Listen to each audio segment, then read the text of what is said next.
There it is to see, such as it is. As you can see, a very simple way. If you ask me another dull way, but you have no idea how much it excites domestic audiences. You like to see drawn swords and golden crowns and princes and princesses living happily ever afterwards. Anyhow, you would say an old-fashioned, stale-stock romantic melodrama. One of 100, you might say. Quite conventional. Did you notice anything peculiar about the play? I rather think I did, but I would rather hear your own explanation of it. I wrote this play for a bet. I won the bet. I did not instantly win the money, because, to tell the truth, I made the bet with an artist like myself. He was a showman, with a very popular and successful set of puppets, and his plays were always infested with villains. Well, he betted me that I could not write a play without a villain. That was the most easy. Allow me to make the conditions, and the most virtuous person may act or appear like a villain. But I swore I would do something more. I swore I'd make a whole play in which not only is not one villain, there's not one single deed of villainy. Yes, I noticed that. They all behaved handsomely according to their lights. They were all at their best. Everyone behaved well. I just want to play rather short. A simple plot, a simple solution. You might even say, simple ideas. And then... Were you going to say they were simple characters? Ah, there's the burning light.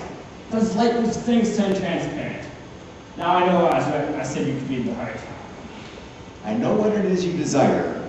I do not call it blamable, though some would call it blasphemy. Whether it were possible is another thing. If you know my secret, you would know why it is that I asked you for a miracle. Because the people in your play are really not simple people. You see, I knew them. I knew them very well. I've met that troubadour in 20 taverns or tramping 20 roads. I was with the army outlaw, and I saw the victories of Fontarabia. Do you know what I mean? Believe me, they're not all simple characters. They're very passionate, very complicated, very real people, capable of 1,000 other things besides what they have to do on the stage. Only move swiftly and smoothly and soon over, because they only do right.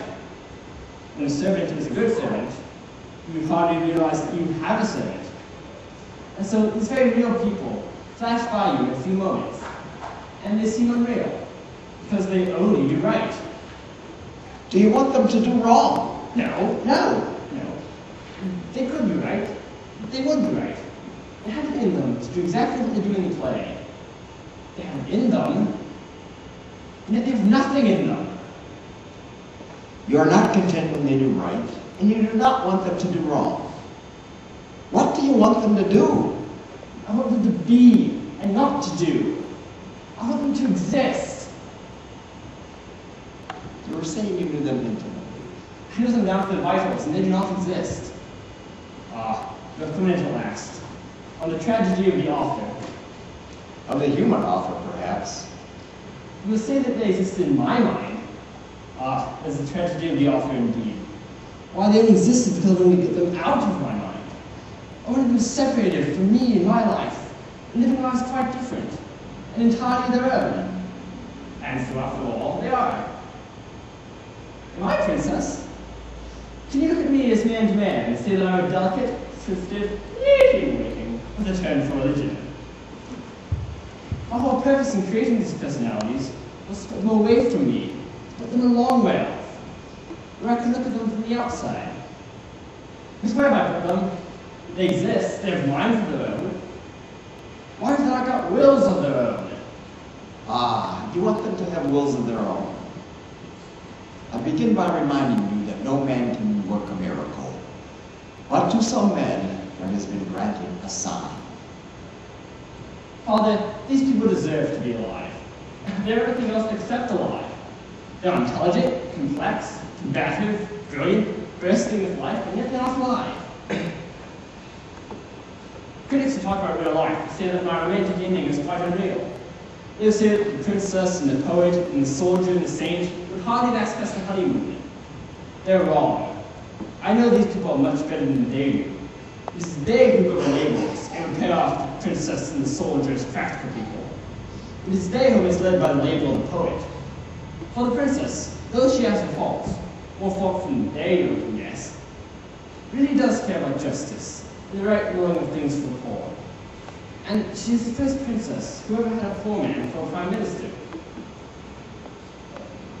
The poet is not a poet, but a critic. His whole lot this stuff is gross but real experiences. But to the king, wars are merely poetical, a thing of pageants and tapestries.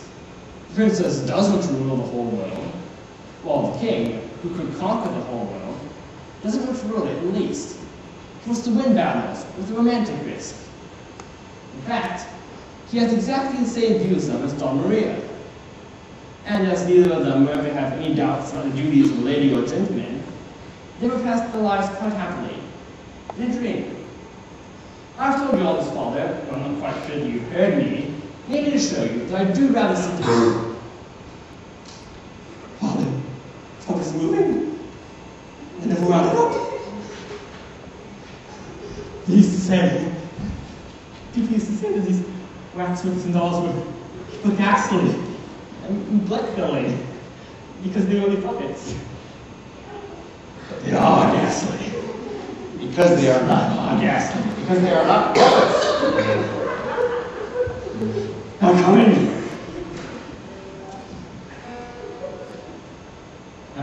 You have put them outside yourself. They have wills of their own. They are living lives of their own. What is my play? It is their play now. The most monstrous of monsters are marching across your stage, shaking the earth like dragons. The most towering, the most terrible creatures that life ever let loose upon chaos. Stand back, stand out of their way. They are living